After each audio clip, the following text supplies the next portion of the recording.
Alright, what's up guys? So in today's video, I'm going to be breaking down the 3-4 odd for you guys, which if you guys have watched my stream in the last day or two, you guys have known that this is probably my most called formation. I've kind of strayed a little bit away from nickel, normal, dollar, and quarter, and while all three of those are really good formations, the reason I've been going to 3-4 is for a couple of different reasons. One, I'm able to get really good pressure out of it. Two, I'm able to stop the run out of it. And three, it's kind of preparation for salary cap where I won't be able to run all these sort of different defenses that I'm used to using right now in Ultimate Team.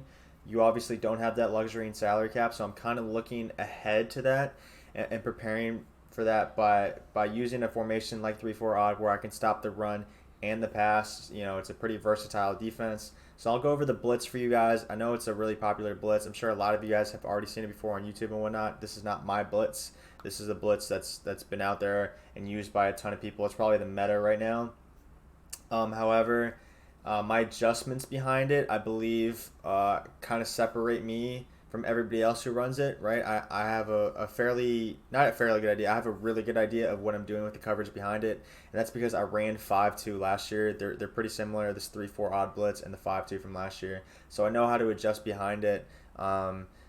I know how to stop a lot of the popular formations because a lot of those concepts transfer from last year. So I'll go over some of those. I won't be going super in depth with this 3-4 odd, just because it's going to take forever, honestly, and it would be literally just too much information to absorb.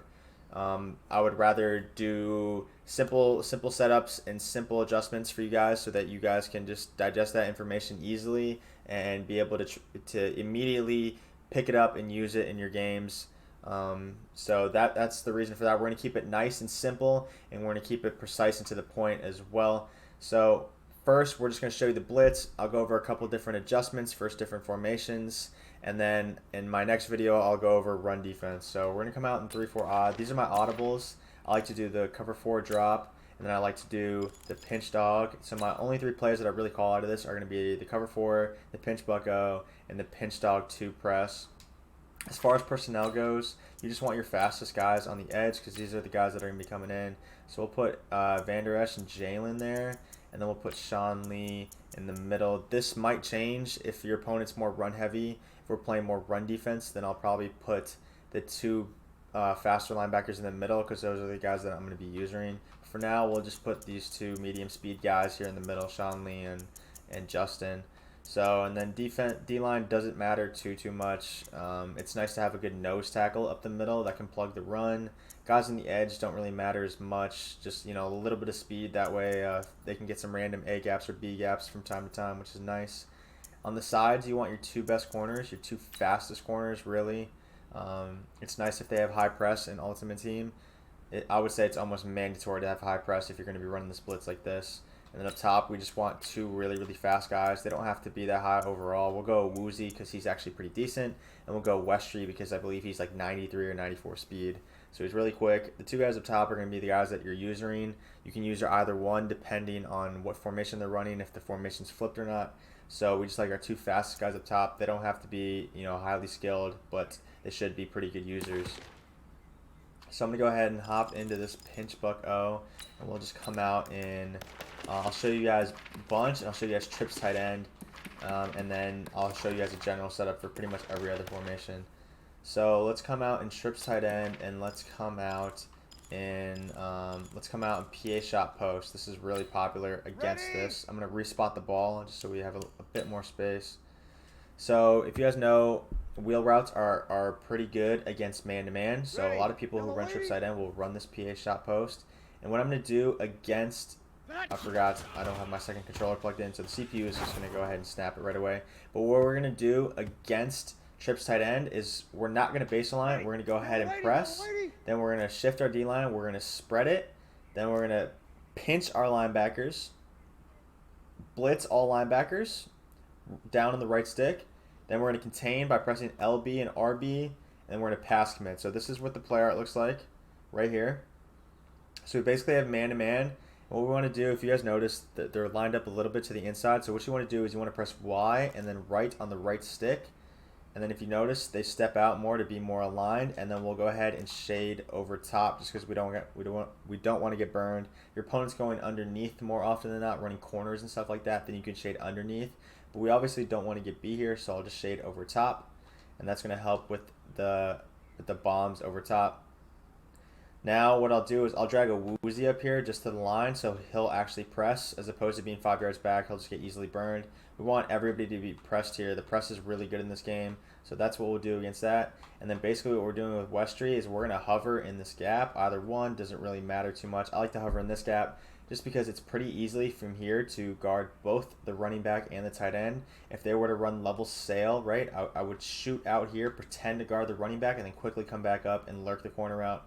Or you can flip it up sometimes, pretend to go to the tight end, and then come down and make a play on the running back. So by having the tight end and the running back, those are the two weakest threats on the field, obviously, and having them both on the same side of the field makes it really easy to guard with one user as long as your user is pretty good. So that's the reason I like to do that. And then if you notice, they're both max protected. If your opponent max protects, you see the tight end and the running back both blocked. What you want to do is immediately shoot up here just to watch out for any streaks that maybe got past the press or that wheel route that I was talking about. So what we'll do is we'll hover in the gap, and I'll show you guys what I would do with my user. So right there we see both are blocked. I'm immediately coming up the field. The wheel route did burn the man-to-man, but as you can see, our user's over there just in time. So yeah, that's something I really like to do. The blitz absolutely hums, especially if you're hovering in the gap. It's pretty much unblockable. You can block it with very elaborate blocking schemes like motion blocking and different slide protections and stuff like that. But for the most part, it's really hard to stop. In terms of blocking it, it's a really good blitz, and the press is really good, so you can get pretty good coverage, man. You're not going to get bombed a lot if you're using a team like the Cowboys and you have two really fast corners, or if you're you're using your ultimate team and you have guys like the new Trufant out there, if you have Willie out there, Willie Brown. So yeah, just make sure you have high press and high speed. That's going to be the two biggest factors in running this defense. I'll show you guys what I do against bunch. So let's come out and bunch. Bunch, you have to be really careful because of this wheel route out of 4 verts. It's extremely popular. It's probably the most popular play I've seen online. It's really good against man. So what I like to do against this is I like to come out and cover 4. I'll come out and cover 4, and instead of just pressing, what I'll do is I'll base align now, and then I'll press. And as you can see, if we didn't base align, basically this corner would come up here. But since we're base aligning, he's coming down here, and he's going to be able to stop the wheel. You can't quick throw the wheel no matter how open it looks this year. So by the time you're able to, that route progresses and you're actually able to throw it, the quarter will be there to play it. You don't even have to worry about having a hard flat or anything over there. So then we'll set it up the same way. Basically, the same setup. I like to drag this guy a little bit up here, right to the nose of this receiver. That way, again, he bumps and any quick seams aren't there. This guy's a little bit dragged out too far, but that's all right. And basically, this is kind of like my stock setup, man. Obviously, they're going to have that tight end immediately because he's unguarded. There's no flat out there, but the tight end flats are pretty bad this year. There's no tight ends that are really that good in the game that can get that ball and turn upfield. So it's not even that big of a threat, to be honest, which is why I don't leave a cloud out there. There's obviously the threat of the running back, but you can hover in this gap right here and just kind of bait that and then also guard any slants maybe coming from both sides. So this is really, really effective against bunch. Max protect, I'll show you guys. I'm not going to be able to max protect because I don't have my second controller plugged in. It is bugging. We'll go ahead and sit in this gap. I'll show you guys what happens. We're going up right there. That was good.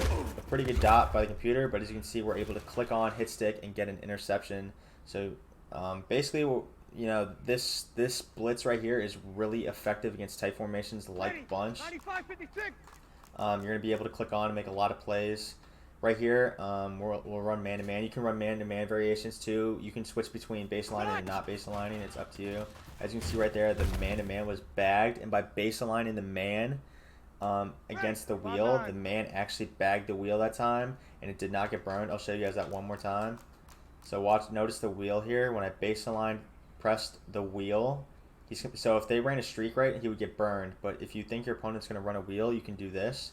And then you can kind of guard it with your user and make sure he doesn't run that streak right off the bat. As you can see right there, it should have been a user lurk.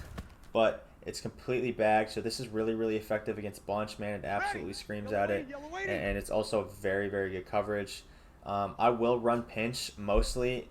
Pinch non-baseline pressed against pretty much every formation until my opponent proves they can beat it, and just make little small adjustments here and there. Like for example, let's say let's come out in this cover 4. Let's say your opponent has a tendency to send 5 out, right?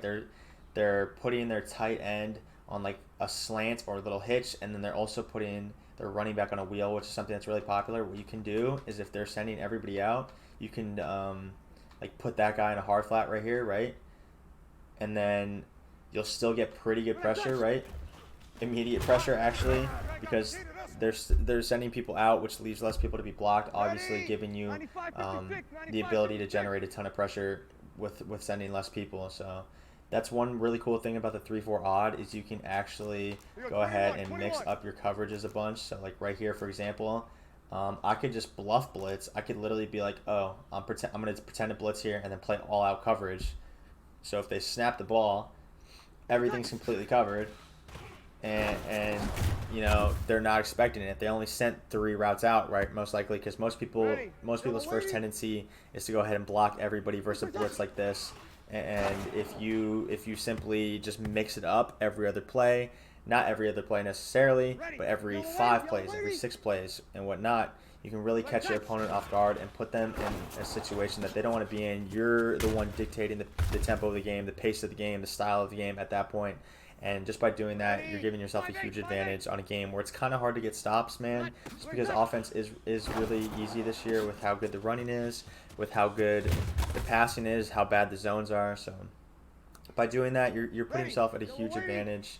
And this blitz allows you to do that. So I hope this was kind of a longer video. I hope you guys enjoyed this blitz, a little bit of the mindset that I have when I make my adjustments behind it. And then in this next video coming up, I will show you guys a run defense out of the same formation, so you don't have to worry about switching formations to stop the run.